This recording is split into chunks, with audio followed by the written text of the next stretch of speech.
I really have this big hope that women will have the wherewithal to just be like, no, I'm not going to participate in this system that hurts me. It hurts you. It's hurting the whole planet.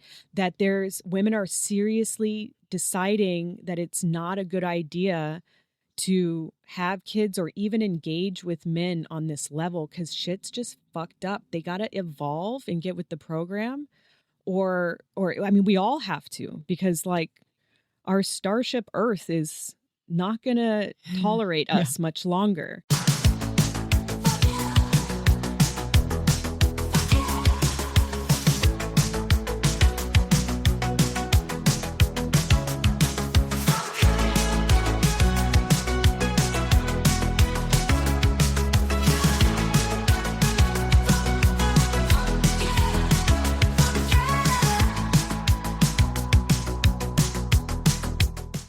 Hello, and welcome to Fuck Yeah, the podcast where we say fuck yeah to decentering men. I am one of your hosts, Robin, and I am here with the bright, colorful, and seemingly joyous Sarah. How are you? You just said that with such enthusiasm, you're just like, yes, this is my episode. Yeah, well, I'm excited because I have been thinking about and working on this for a couple years now. Yeah. I would say like that term decentering men is fairly maybe in the last year, but I think it's an important part of, deconstructing the patriarchy. But first, I want to know, do you have any fuck yes right now? Oh, that's a great question. You know what's so funny? Like I knew it was coming and I didn't think about it at all. Yeah. So you know what is my fuck yeah right now? What? That we are going to go to the Korean spa tomorrow. Yes, our favorite group activity. It's been so long since I've been, there was like that big kind of massive surge in COVID, and then that kind of kept me away for a while. And I just cannot wait to get my skin scrubbed off and soak in those waters and be naked with you. Yes. Awesome. And all the chit-chatting and everything. Very soft, deep talks that happen at the spa. On the warm stone floors where you have to be very quiet so you don't disturb anyone. Yes. Yeah, it's so nice. And like doing it around the holidays is just extra special. I was wondering if it isn't kind of a holiday tradition with us, because I feel like we did this last holiday. Yeah. Although I do remember very clearly the last time we went, on my ride home is when I wrecked the Prius. My mom's car, I wrecked it. I think that was the last time I went to the spa, actually. Oh, it's too long ago. I mean, that was like midsummer, I think. Yeah. So, and I just have to say, I mean, whatever mindset I was in, it was like I was so relaxed, and we had such great conversation, and I was just at total peace. And I was driving down the freeway, totally dark, and there was just suddenly strewn with the wreckage that had happened in front of me, and I had no choice but to hit something, and I hit it, and my car, like I got a flat tire. It ended up that I had bent the axle, but I pulled it over, and I was like, well, I guess I'll call AAA. It was the most relaxing accident I've ever had. So I feel like I had zero trauma from it, because I was just like, oh, well. And then he was like, I think I can't get that tire off. And I was like, well, I guess I'll call the insurance company. I was like, oh, look, the police are shutting down the freeway. That's never happened to me before. Fun. They're like, you okay, ma'am? And I'm like, I'm good. Take care of the other people that are clearly in need. Yeah, the joys of the Korean spa, the benefits that just keep on giving. That's right. Yeah. So we have an exciting, interesting topic today, at least to us. Yeah. I mean, I recently went to Texas for my cousin's wedding. Mm-hmm. And, I'm not going to get too much into the trauma of being in Central Texas after Trump has been reelected at a very comp het wedding. Yeah. It was a lot, but needless to say, my aunt, who did not attend the wedding, and I were texting. As a protest, or she wasn't invited, or? Well, no, it was, she Awkward timing, a December wedding. Right. I think that there is always a little bit of a pause that everybody takes before coming to Texas, right? Of like, okay, do I really have the capacity for this? But ultimately, like holiday plans and work, like she couldn't take time off for both the holidays that she wanted to have and, the wedding. So we were texting and doing a little, like, she was offering a little bit of like care and support from afar. And she sent me something about so my aunt is a longtime activist. She was part of the Women's Action Coalition in New York City. So whenever I would spend time with her as a young person, like her feminist activism was just omnipresent. And she set a really good example. And she was talking about in her text how inspired she's been by 4B. In Korea. And, I've been hearing about it a fair amount, but I decided like I should really look into this more deeply. And I know that you've had a lot of exposure from TikTok because it's very much a TikTok trend. And so then we started talking about like, oh, we haven't just had a good old fashioned feminist chat in a while. Yes. Let's do it. Yes, let's eat it up. I love it. I love it. And and then like because we did different types of research for this conversation. I read all the articles about 4B and you went down the TikTok rabbit hole. And I looked at TikTok. Yeah. Which is, it's like its own barometer, right? Like it's a really interesting cultural space. But since we've been talking about doing this episode, all of these other things have been popping up for me of like, whoa, what is the state of feminism right now? So a couple of them that I want to chat about is Andrea and I watched the film Substance, which is the new Demi Moore film directed by a French female filmmaker who also did the film Revenge. It's like a body horror movie.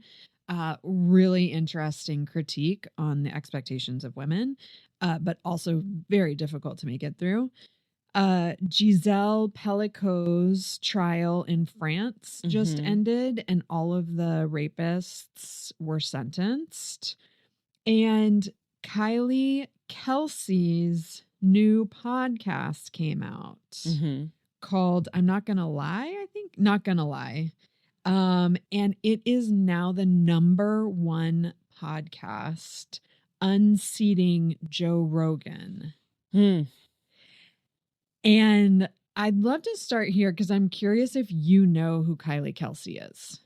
I don't know who Kylie Kelce is, but I know the Kelce name just because of Taylor Swift dating the Kelce guy. Okay, yeah. So there's Travis Kelce, who's dating Taylor Swift. There's Jason Kelce, his brother. They're both football players. Yeah. Jason Kelce was the Eagles, I think. I'm a little out of my depth here. And he just retired. He had a 13-year career in the NFL. His wife is Kylie.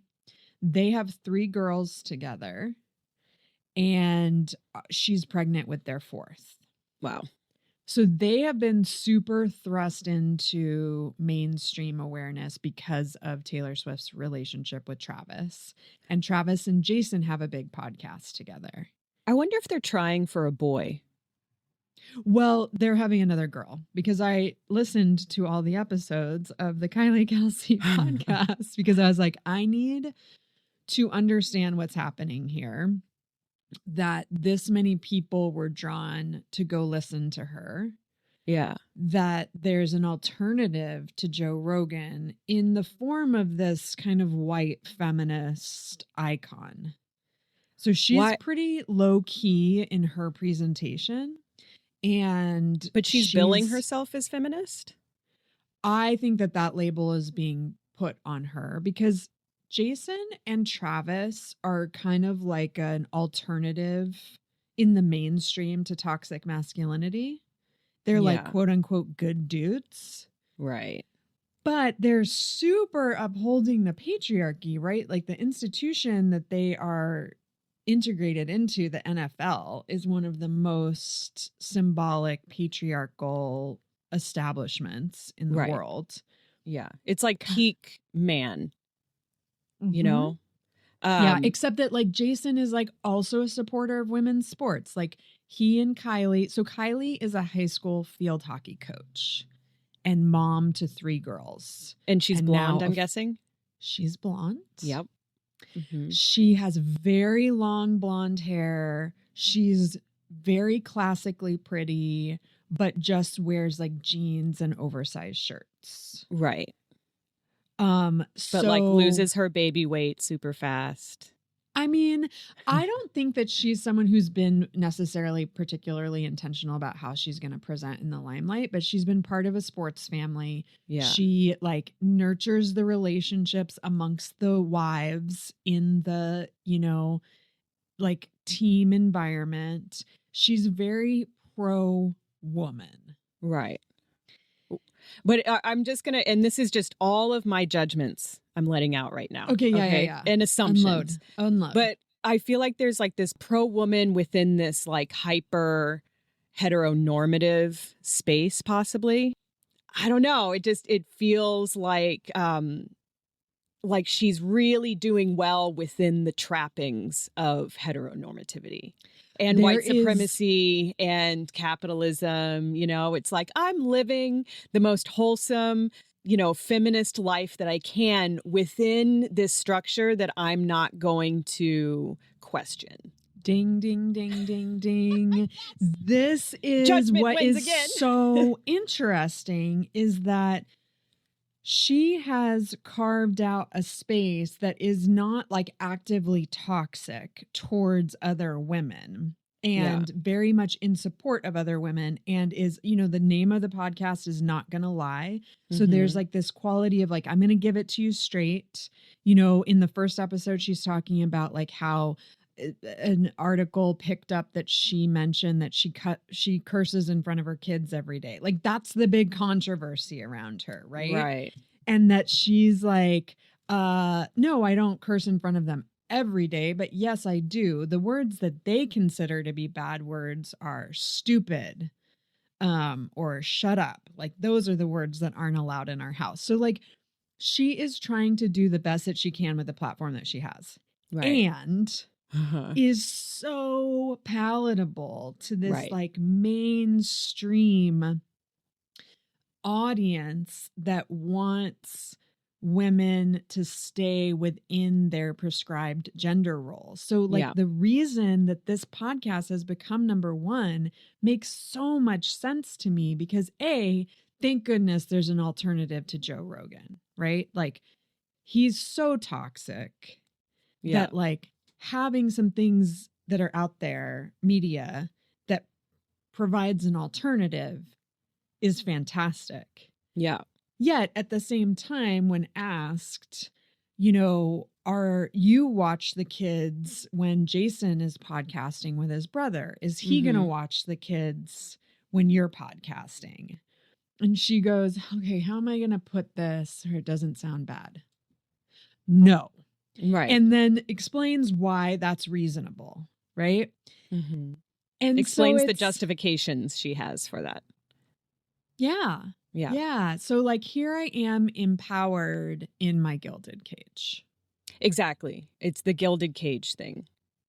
And everybody's eating it up. Eating it up because I think in order to break out of the gilded cage, you have to change so many things. Once you break out, then it's like everything comes into question, you know? And I remember as I started breaking out of my gilded cage, it was like, I mean, and my ex was like, where's it going to end?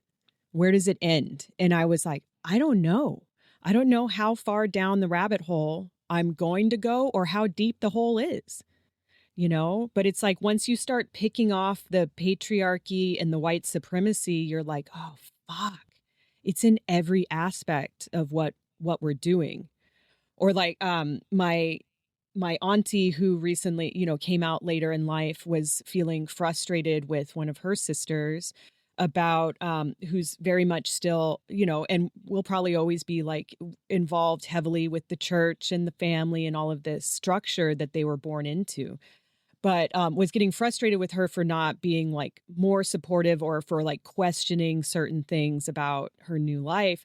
And I'm like, but if she really takes in what you're doing, it could ultimately dismantle her entire life. Like, you kind of have to be willing to give up all these aspects of what you're doing, because it is structuring most of our lives, like to down to like what you wear and what color your hair is and stuff. It's like there's a reason why so many Fox commentators have blonde hair, if they're women. Well, that's the thing, is that I actually am not coming for a critique right now of Kylie Kelce. Right. Like, as a human, she seems totally reasonable. Like, she's trying to do really good things with her platform, right? Like, she's coming from a well-intentioned place. Yeah. And the structures that exist limit the possibilities of what is actually, like, to be able to just live a reasonable, ease-filled life in this world. Buying into these systems of like, you get married, you have kids, you structure your life in the way that there's a breadwinner and a caretaker of the children. Like, this is how our whole system is built, and it's dependent on the majority of people buying into this. Otherwise, actually, the system collapses. And that is something that is happening in Korea with the 4B movement and the drop in birth rates from 2.5 to 0.2 over like less than 10 years or something. Wow. Like, the system is actually collapsing. And one of the things I was reading when I was doing research on this, so it's like, 4B is complicated, and we, I think we both have kind of mixed feelings about it. But one of the things that the government did to try to address this birth rate issue that they were having is they created a tax incentive for having kids. And then they created a pink map. Have you heard of the pink map? No. Okay, so it was a map of the country, and it showed where all of the women of birthing age could be found. Gross. Yeah. Gross. Like, women fucking lost their minds of like, why are we prioritizing population over women's autonomy? And like, here, men, go find your women to reproduce for you. Go like hunting. That was the government's solution. Disgusting. This is what happens when you leave only a certain demographic in charge. Okay, I have so many things, but first I think we should define 4B, because I don't know that everybody knows what it is. I looked this up. So bi means no in Korean. So there's 4 tenets to 4B. So it's like the 4 no's. No marriage, no dating, no birthing, no sex. But with more men. than with men. And the more I looked into it, it sounds like it's not necessarily a social movement in the way that historically we have thought of social movements as like gathering together, protesting, doing these sorts of things. It's more of an online discussion that started taking place in 2016 after a woman was killed by a man in a train station. She was in the bathroom and he violently murdered her. And online discussions started taking place. And so what you'll see is that some people are like, I'm a 2-beer or I'm a 3-beer. Like, there's all of these ways in which we can decenter men. And this is the lifestyle that I'm choosing. And then it also corresponded with an online discussion that was starting to happen. I guess it's called Tal Corset, which means escape the corset. So a movement to stop wearing makeup and to stop supporting the beauty industry in general. So basically just like a huge online reckoning of like, these are the expectations of women to get married, to birth children, and essentially to be really pretty while you're doing it. Yeah. Yeah. And I think there's this, all right. So I was listening to NPR a couple days ago, and there was this woman talking. The subject was how expensive childcare is. Okay, but this woman was talking about how she has this great career. She's married. They just bought a house that they can afford. She's pregnant, and now she's starting to look at daycare, and she's freaking out because it's going to be like $20,000 to $40,000 a year, which is bonkers, and that it's that she's basically going to have to quit her job, and that they still might not be able to afford their mortgage. And I was screaming at the radio, going, "It's a trap! It's a trap!" Like combined with like the lack of assistance, the lack of a village in our country, at least, plus the the abortion rights fight and that being taken away for so many Americans. It is, I think, this trap to get women back into the house and not able to work on anything but the free labor that they do through child rearing and domestic labor. And I think that that's part of the backlash. It's like from what I was reading about 4B also, it's like, okay, so you have this one tax incentive, but it does not make it so it's tenable. It still is not affordable, and it makes it so women have to go back in the fucking kitchen.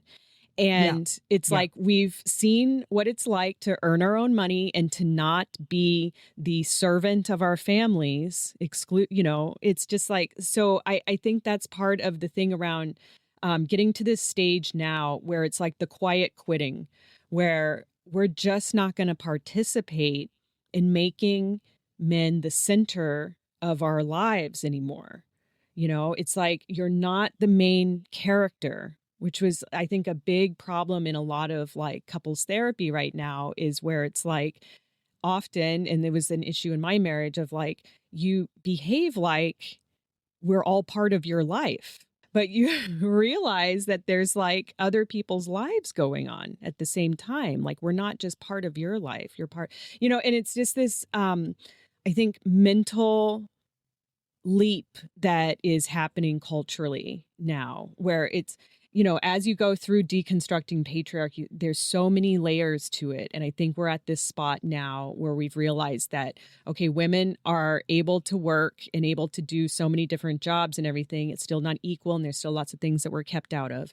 But that's happening more where women are not dependent on men, but realizing that mentally and emotionally, we're still in this structure of centering them around everything that we're doing, So yeah, I mean, I think like, so there's something that I've been grappling with recently, I guess really this year, something that occurred to me, and that I've seen play out in my life, is that for me as a young person, I was raised believing that I could quote unquote have it all.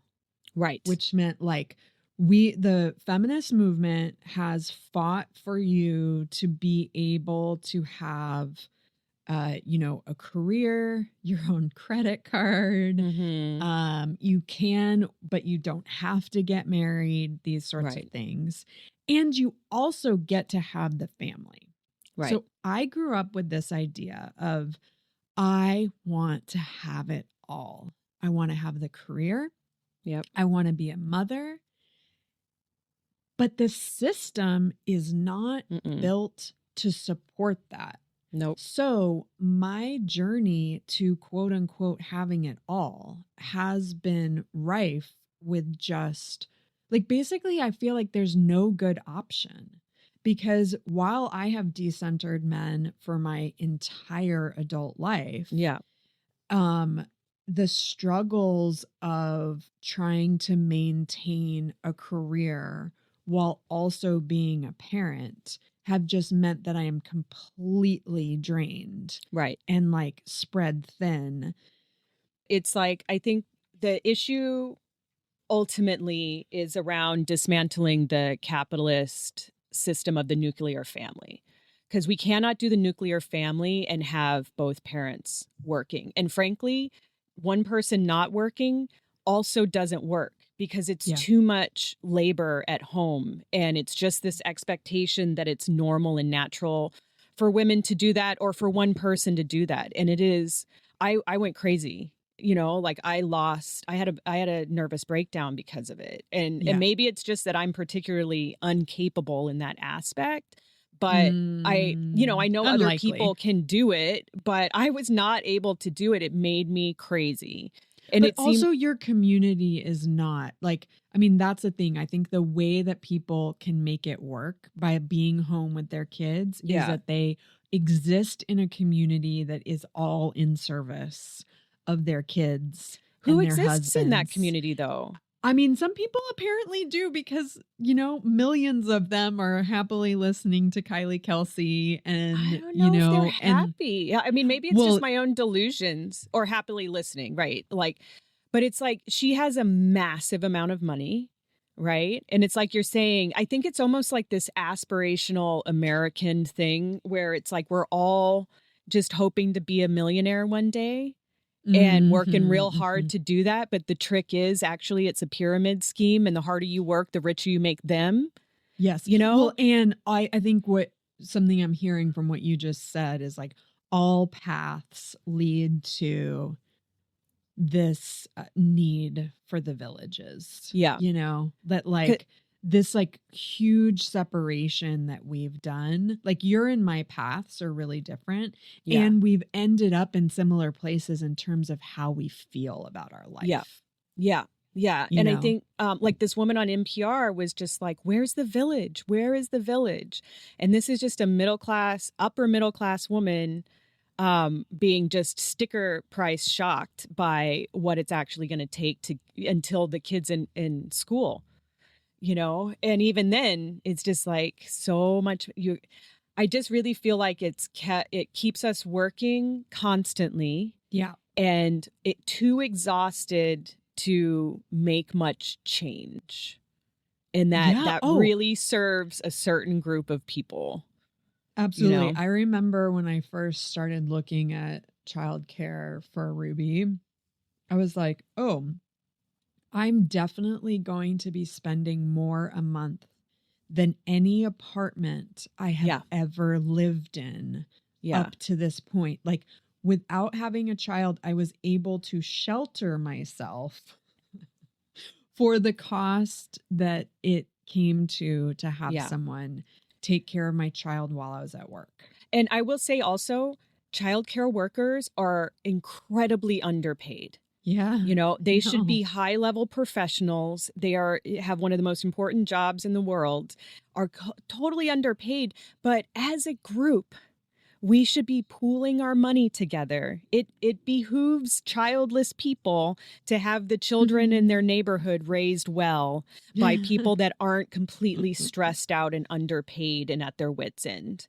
You know, it's like, God, let's think as a group, you know? Yeah. I mean, that's lost. I think that collective thinking is lost. And I definitely think of like the aunties that are in my life who don't have kids, you know, and they are like the best people you want to have around, right? Yeah. Because it's just like they have such capacity when they show up for the kids in this like really beautiful way. And it's so sad that we don't have that. And then, you know, there's also just this thing that I like, there's a quality to the 4B movement that to me feels very reminiscent of like 70s first wave feminism. Yes. Like a separatist, like the reaction to this system that's so broken is that people are like, I want no part of it. I want to be separate. Yeah. And it actually is kind of the opposite input, like this idea of like collectivity. Right. And community. Like the system just makes you want to go like, I'm going to flip a table. I want no part of any of this. Yeah. Yeah. When actually what we need is like more of a kind of collective responsibility, or like having some sort of path within our own means to create our villages, right? But like this separatist quality of the like, no, no, no, no, no, is so similar to like the white feminists in the 70s who went off and created women's land, totally separate from men.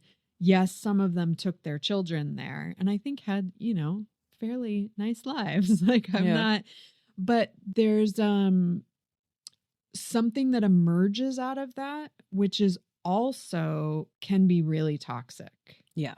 So separatist, meaning like, I only want to be in spaces where women exist. Okay, well, then we start getting into how are you defining a woman? Exactly.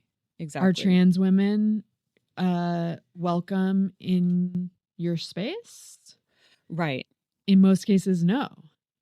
And it also makes the definition of a woman, if that's what's separating you, it makes it about it just firms up these ideas that we have about like what is a woman, and that's part of the problem in general is that we're having other people define us, but then we're gonna tell other people how we're defining them also, like. And to me, it's like a big part of flipping the table, which I do want to do, is breaking down these definitions of gender, because they are fucking made up, and that's part of the issue, is that when people or like particularly men or whatever that you're or even yourself, if you're centering certain people because of their biology or the way that they're perceived in the world, and decentering yourself or making assumptions on how people should be acting based on that, it's like part of the whole issue. It's like, can we just get to this like human base level? And I think that's part of why that's where the contradiction is, because I do believe in the kind of boycotting of centering men in this way of like, oh, it should be the goal of every woman to like get married and have kids and all of this stuff. Like that doesn't make sense to me. But how do you get the men? Like, to me, there's this thing of like, it's always bothered me how women fought so hard to be able to wear pants. But men never fought, outside of queerness, never fought to be able to wear skirts. And so it's like this thing where women have had to do all of this work to get into a new mental space to be able to achieve and to be able to be less oppressed by the culture, right? But then men haven't had to do that. For them, it's actually they have to give some shit up in order to be equal. And for us, it's like we're trying to claw some of it away. So they haven't had to or even wanted to in general to do that sort of thing. It would require an amount of empathy for an amount of like seeing women as equal in order to let go of some of that power, Yeah, I guess I have a question floating around because like the separatist movement and often being exclusionary. And then this thing that you just brought up around like the fight to wear pants.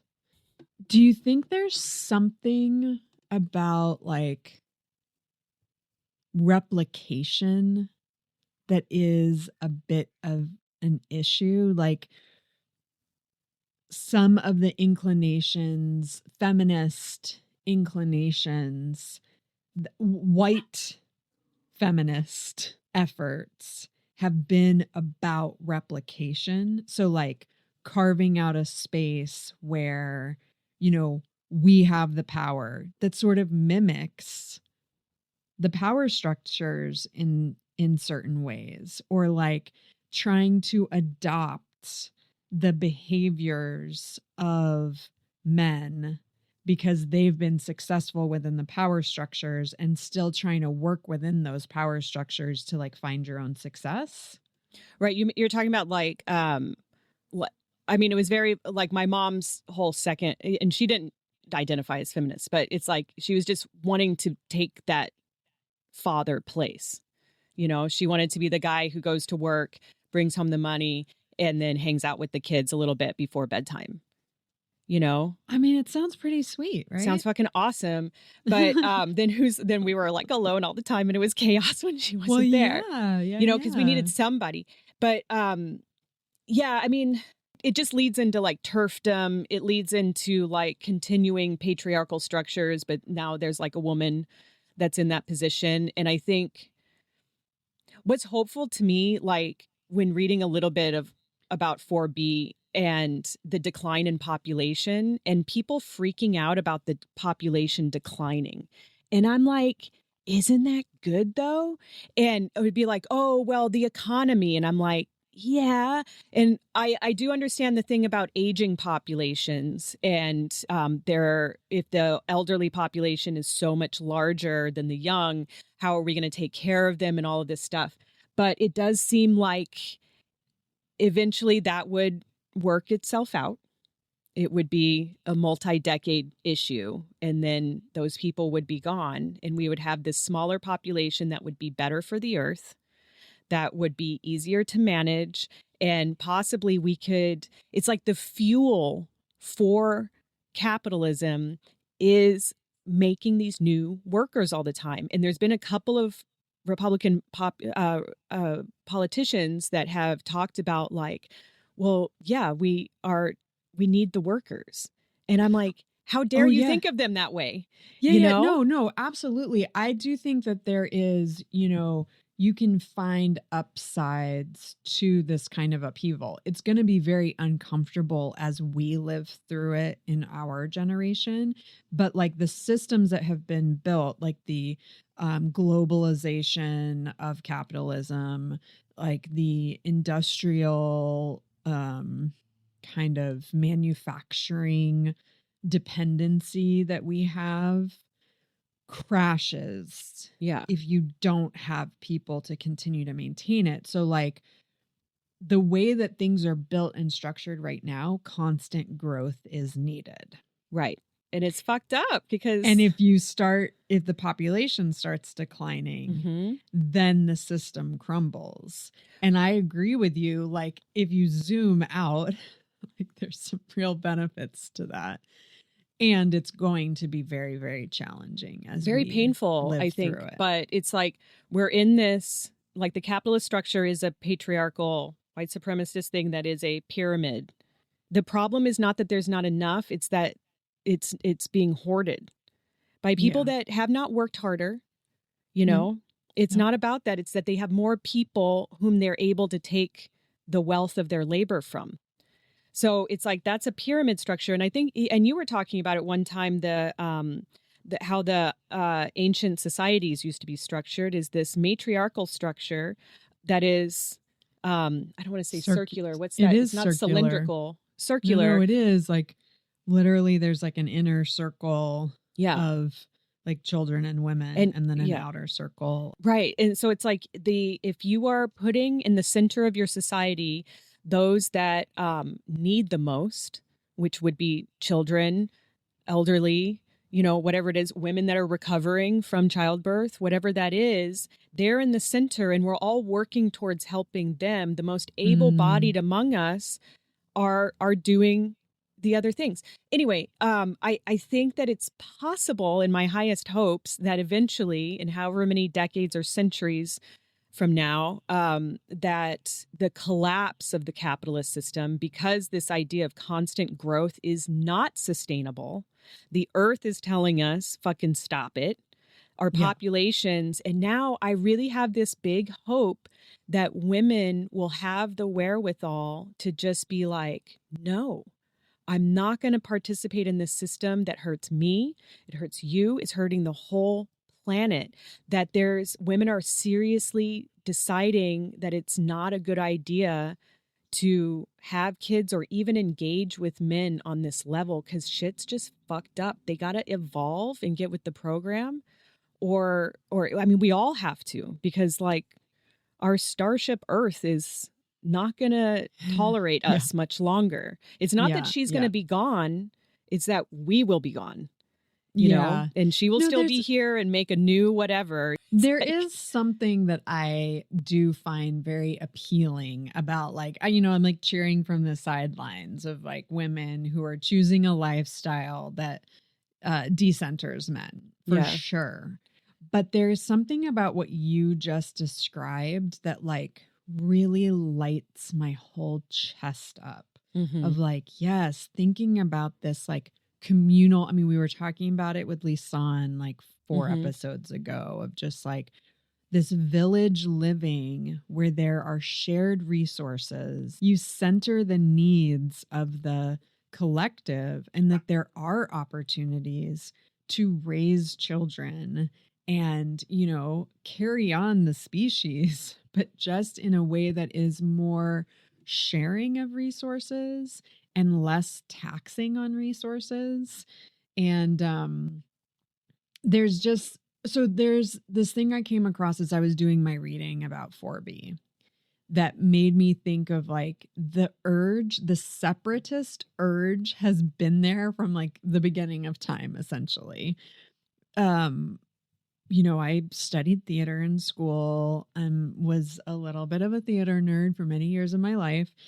And the play Lysistrata, the Greek comedy by Aristophanes, is the women of Athens rise up and they seize the treasury and they partner with the women of Sparta to try to end the war. So the Peloponnesian War went on for over 20 years. This was actually playing out in history, right? Like all the old comedies are like the satires are very much taking political issues of the day and commenting on them. Yeah, they're like semi-historical.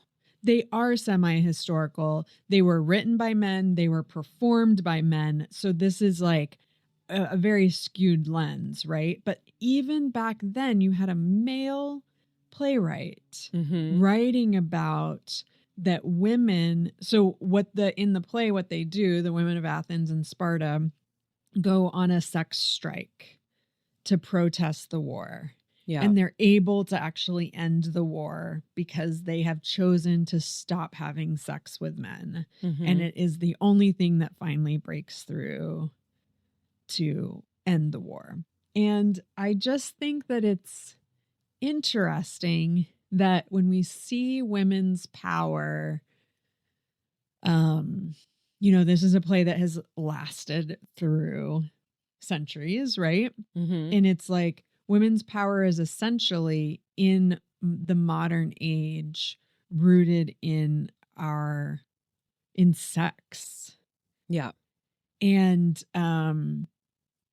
what's happening right now in our country is that any sort of autonomy that we have over our bodies and the ability to make those choices for ourselves are being stripped from us. So in those contexts, and certainly I think what has happened in South Korea has been a similar progression toward, I mean, they just ousted their president for enacting martial law. I mean, like the governments have been moving in this more fascist direction globally, right? And so then it's almost like the only power that we have is this kind of separatist urge. Yeah, I mean, I don't even know that it has to be separatist. It can just be like, if you want to engage with me, you need to level up. You know, it's like the big issue that ultimately broke my marriage was realizing after years and years of couples therapy that I was not in a collaboration, that he saw himself in a leadership role, a very benevolent leader that would take my opinions into consideration and then make the best decision for the family. And I'm just like, bro, no, I'm not here for that. You know, I need a collaborator. I need you to really, I know you think that you see me as an equal, but you do not behave that way.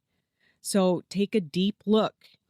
Take a deep look at yourself and actually come to the table seeing women as actual people and just, as legitimate as any other man, and approach it from that space. And so it's like, I don't think it's a forever quit, like 4B or whatever kind of decentering men and everything. Like decentering men doesn't mean necessarily that you're not going to engage with them.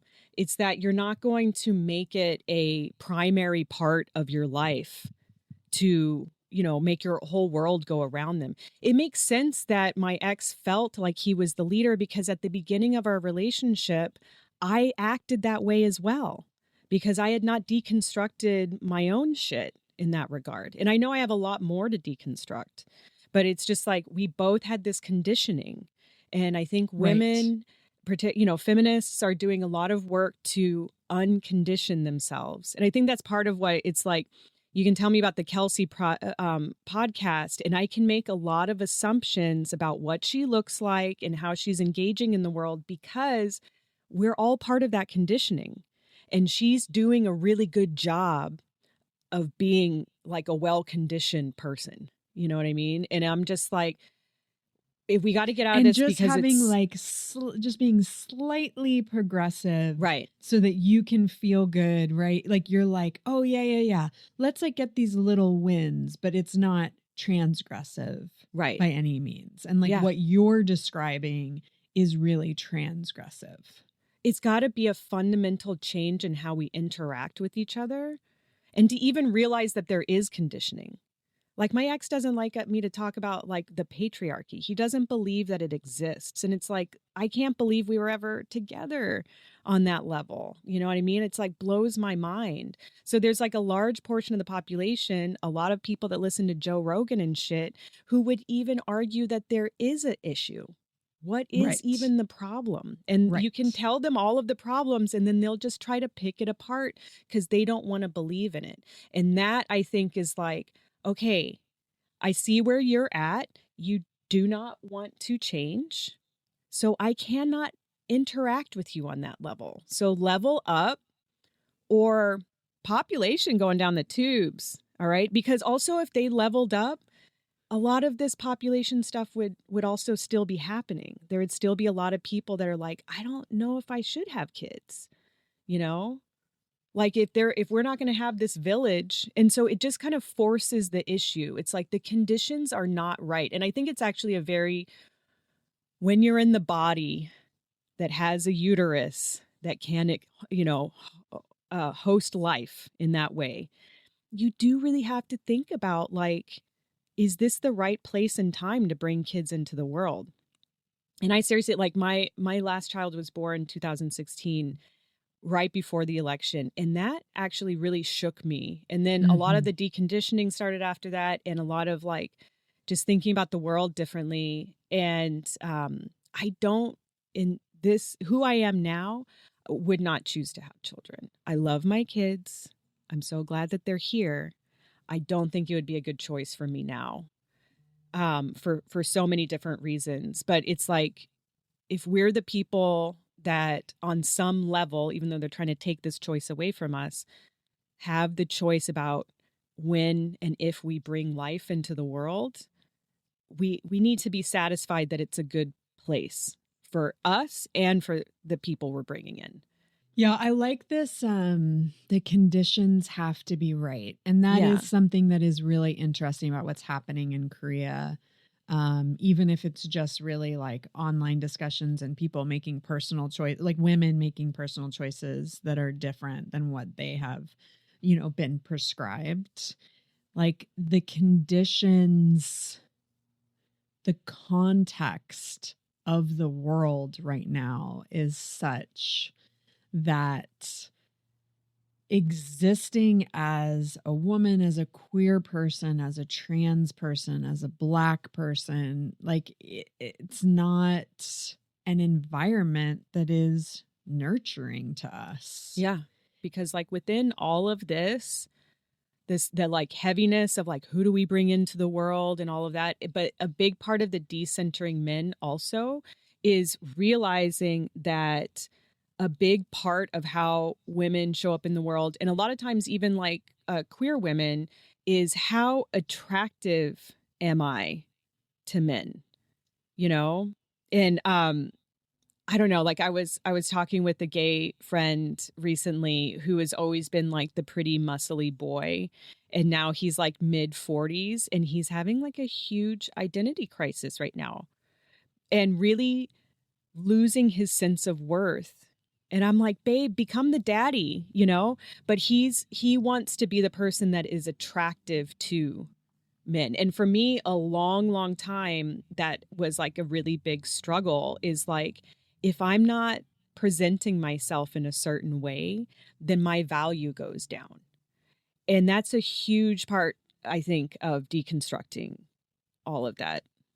I don't know. Yeah. I mean, like when we're thinking about the culture that shapes our young people and Mm-hmm. also shapes the conditions in which we are existing, and like the opportunities that are even available to us, right? Like the male gaze is such an ingrained element of this misogyny that rules over all of these discussions, right? Yeah. And Yeah.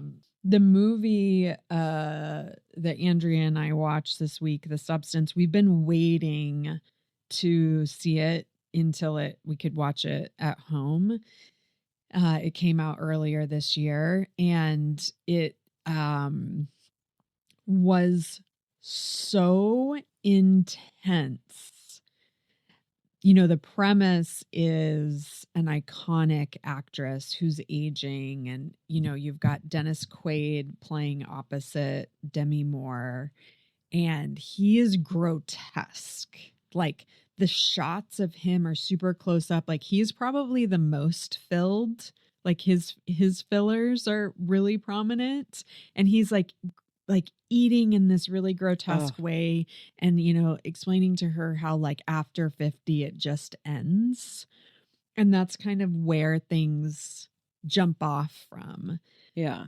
But the level of body horror that this film explores Oof. is so in like it confronts you in such a visceral way about the um push for women towards youthfulness, retaining their bodies, you know, keeping their faces Mm-hmm. tight. Yep. And I was completely unprepared for how far it was going to take it. And what is really surprising to me is that it is getting a lot of critical acclaim.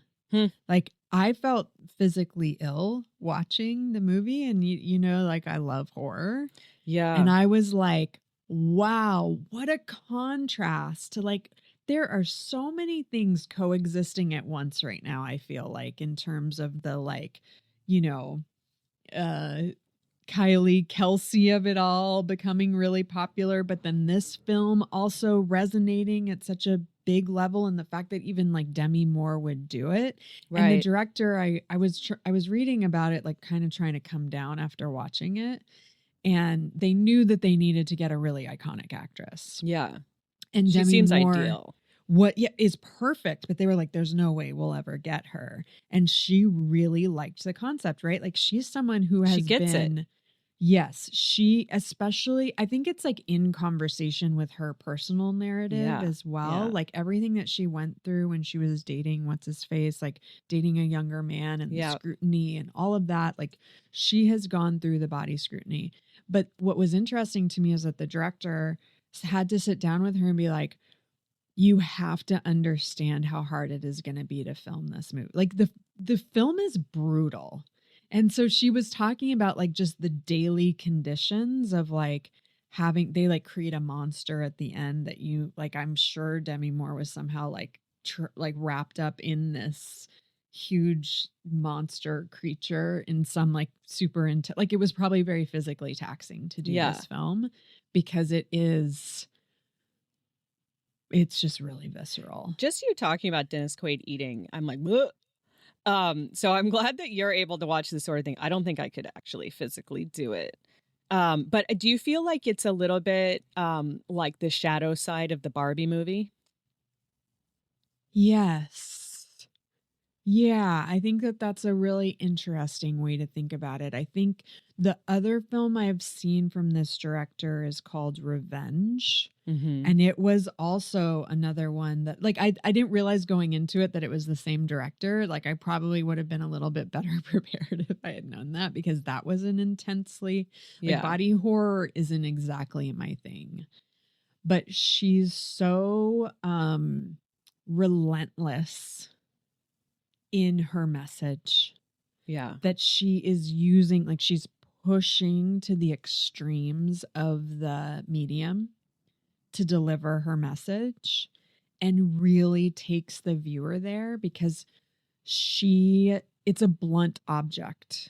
She wants no subtlety.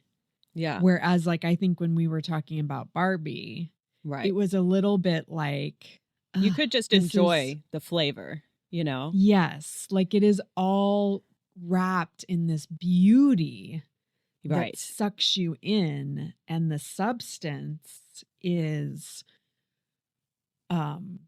steeped in the grotesque. Yeah. So that you have to face it. Oof.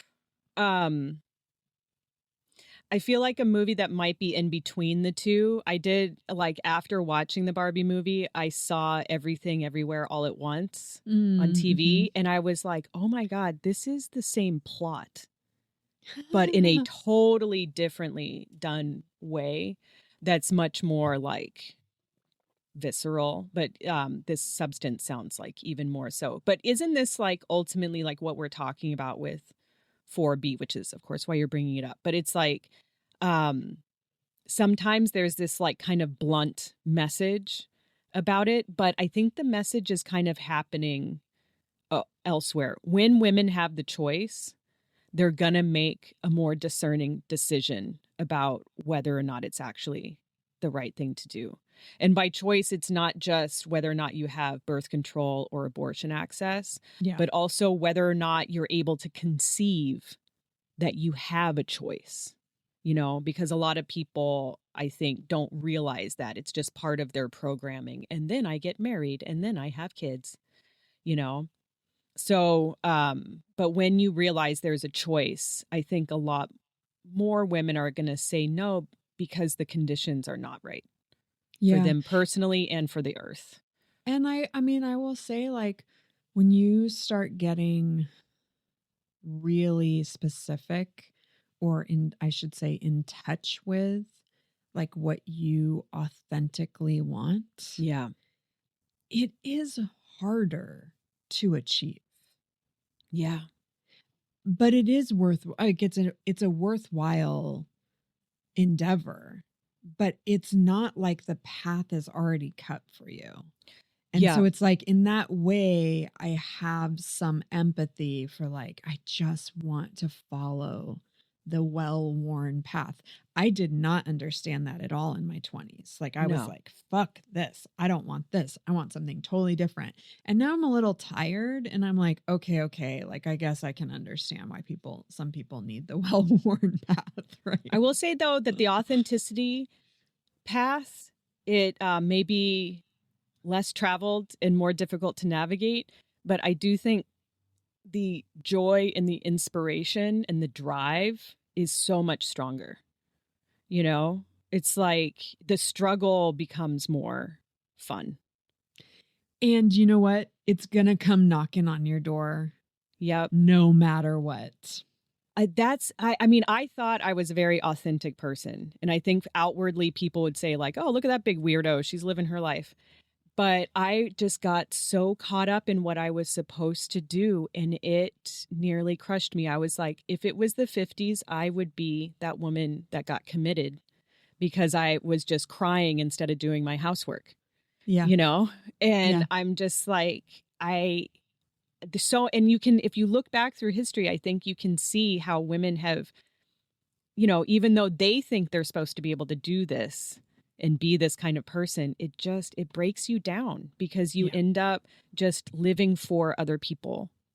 You know, I look a certain way because it pleases my husband. I do certain things with my day. Every aspect of my day is planned out for how I'm going to serve my husband and or my kids and or maintain an image that looks correct to the culture at large. You know, and that fucking sucks. That can't be why we're here. That cannot be why we're on this planet. Yes. That's such a good point. Well, I think we have reached time for today, and people are definitely celebrating their holidays. Oh yeah, happy Christmas Eve if that's your thing. So we hope that maybe we've given you a little bit of reprieve from whatever possibly like normie situation you found yourself in this week. And thanks for letting us hang out in your ear holes and commiserate about the conditions. Yeah, and let us know your thoughts on the subject or what you're doing in your life around whatever we talked about. This is my favorite subject, obviously. We could go on for like 2 or 3 more hours. Yeah. And we probably will at the spa. But yeah, let us know what you're thinking. Come find us. Or maybe your like most successful way, like the most meaningful way that has benefited you of decentering men. Yeah. Like I'd love those stories. Yes. DM us or email us at fyeahpod@gmail.com. Yeah. Or at fuckyeahpod on the socials on Instagram and TikTok and Threads, right? I don't know. I don't think Blue Sky one day much over there. Yeah, Blue Sky. I know. We gotta get on it. I have only heard about Blue Sky literally from you mentioning it on this podcast. So oh my gosh. I gotta check it out. Oh wow. Okay, yeah, we got a sidebar about it. Okay. Happy holidays. You know, it's actually kind of cool, I think, that all of the holidays line up this year. Like Hanukkah and Christmas are on the same day. Kwanzaa starts on the 26th. Like everything's happening around the stars have aligned. So it's all coming together. I hope the end of year wrap up is like feeling nice and nourishing, and you're taking care of yourself in all of the ways that are available to you. Yeah. And we will see you on New Year's Eve. Fuck yeah. Fuck yeah.